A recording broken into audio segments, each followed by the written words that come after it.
नमस्कार, मैं हूं अमित कुमार। अभी तक आपने सोशल मीडिया जब आप अपना खोलते होंगे, अगर आप यूट्यूब खोलते होंगे, फेसबुक ओपन करते होंगे, व्हाट्सएप ओपन करते होंगे, तो आपको अलग अलग चीज़ों का प्रचार दिखाया गया होगा, लेकिन कहीं भी आपको ये देखने को नहीं मिला होगा कि कोई गैंग्स अपना उस पर प्रचार डाले, कोई बदमाश, कोई क्रिमिनल, और कहे कि आपको अगर किसी की मर्डर करना है, किसी की किडनैपिंग करवाना है तो हमसे संपर्क करें, और वहाँ पे वो अपना संपर्क सूत्र डाले हुए हो। लेकिन सोचिए, जब इस प्रकार की स्थिति आ जाए तो आप समझ सकते हैं कि देश की क्या स्थिति है और देश में जान कितना सस्ता हो गया है।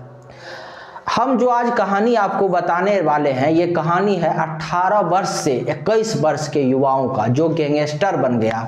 वो युवा जिनको वैज्ञानिक बनना चाहिए, जिनको अच्छे डॉक्टर बनना चाहिए, अच्छे इंजीनियर बनना चाहिए, अच्छे पत्रकार बनना चाहिए, अलग अलग क्षेत्रों में जाके देश के लिए काम करना चाहिए। 18 वर्ष से 21 वर्ष यही उम्र होता है। लेकिन इस उम्र में अगर देश के युवा अपना एक क्रिमिनल गैंग बनाने लगे और वो गैंगस्टर बन जाए, और गैंगस्टर का बनने के बाद अगर वो इसका प्रचार सोशल मीडिया पे करने लगे, तो आप समझ सकते हैं कि समाज किस ओर जा रहा है। आप यहाँ पे सोच सकते हैं और समझ सकते हैं कि क्या हमारे शिक्षा व्यवस्था में कमी रह गई, क्या हमारे देश में ऐसी कौन सी कमी रह गई व्यवस्था में, जो हमारे देश के जो युवा है वो गैंगस्टर निकल रहे हैं। जिस उम्र में देश के युवाओं को देश के लिए सोचना चाहिए, उस उम्र में वो खून करने के लिए और किडनैपिंग करने के लिए, ऐसे ना जाने कितने कुख्यात खतरनाक क्राइम करने के लिए तैयार हो जाते हैं।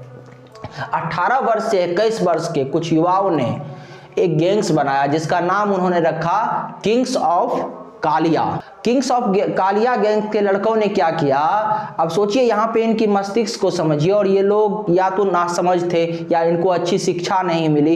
इन लोगों ने क्या किया कि अपना किंग्स ऑफ कालिया नाम के गैंग्स बनाया, और इसी नाम से व्हाट्सएप पर भी अकाउंट खोला, इसी नाम से इन लोगों ने यूट्यूब पर भी अपना अकाउंट खोला, और अलग अलग सोशल नेटवर्किंग साइट पर ये इस प्रकार का प्रचार देता था, जिसमें ये लोग कहता था कि अगर किसी को किसी की हत्या करवाना है, किसी को किसी की किडनैपिंग करवाना है तो हमसे संपर्क कीजिए। अब यहाँ पे विचार कीजिए थोड़ा रुक के, या तो इन लोगों को अच्छा शिक्षा नहीं मिला, जिसके कारण इसको पता नहीं था कि इस प्रकार के जब ये काम करेंगे तो पुलिस इनको तुरंत पकड़ लेगा। पहला प्रश्न तो यहाँ खड़ा होता है। इनसे बच्चों को शिक्षा सही से नहीं मिला, जो देश के बारे में, उनको समाज के बारे में सही से समझाया नहीं गया, तो इसके लिए कौन जिम्मेवार है?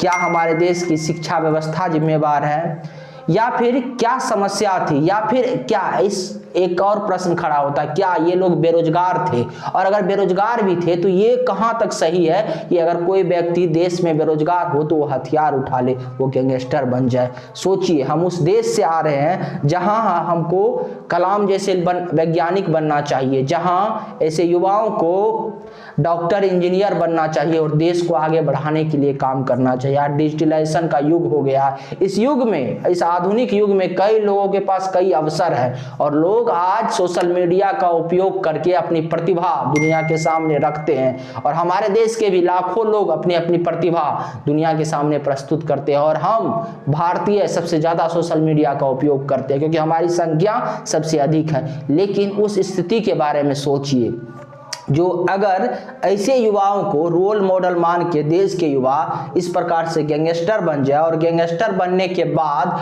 वो अपना सोशल नेटवर्किंग साइट पर अपना प्रचार प्रसार करने लगे, तो ये कितना बड़ा सिस्टम का मजाक उड़ाने जैसा है। लेकिन इसके मूल में भी कई प्रश्न छुपे हुए हैं। प्रश्न तो ये छुपे हुए हैं कि आखिर ये युवा फिर गैंगस्टर बने क्यों, इसके लिए कौन जिम्मेवार है? ये इसको सिर्फ एक क्राइम की दृष्टि से मत देखिए, सिर्फ एक छोटा सा क्राइम की दृष्टि से मत देखिए। आखिर इनके दिमाग में तो कुछ आया होगा ना कि हमको गैंगस्टर बनना है, ये उसको आइडियल मान बैठे, अपना आदर्श इनको लगा कि गैंगस्टर बनने के बाद हमको नेम फेम सब मिल जाएगा, पैसा मिल जाएगा। उसके बाद सोचिए, इनके मस्तिष्क में जब तक इस प्रकार के विचार नहीं आया होगा तब तक ये गैंगस्टर क्यों बने? इनके मस्तिष्क में ये विचार क्यों नहीं आया कि हमको वैज्ञानिक बनना है, हमको डॉक्टर, इंजीनियर, पत्रकार बनना है? इसके दिमाग में ये क्यों आया कि हमको गैंगस्टर बनना है? और अब तो इस पे चर्चा होनी चाहिए। आपको याद है कुछ समय पहले मध्य प्रदेश का भी एक लड़का, 18 वर्ष 17 वर्ष उसकी उम्र थी, नाम था दुर्लभ कश्यप। जो इसी प्रकार का गैंग्स चलाता था और पूरे देश में इस प्रकार के वो कुख्यात हो गया और देश में उन्होंने कई घटना को अंजाम दिया। बाद में उसके ही गैंग के लोगों ने उसको मार दिया, दुर्लभ कश्यप को। अब सोचिए, और अब इस उम्र के लड़का किस दिशा में हमारे देश में जा रहे हैं। ये मामूली घटना नहीं है, इस घटना पे अब पूरे सिस्टम को विचार करना चाहिए। हमारे शिक्षा व्यवस्था से लेके जो हमारे लोगों को, समाज को नियंत्रित करते हैं, नियंत्रण करने वाले सभी सूत्रों को विचार करना चाहिए कि समाज को कौन सा दिशा दिखा रहे हैं। अगर आपको हमारी जानकारी अच्छी लगी तो चैनल को सब्सक्राइब कर ले और वीडियो को शेयर करें। नमस्कार, धन्यवाद।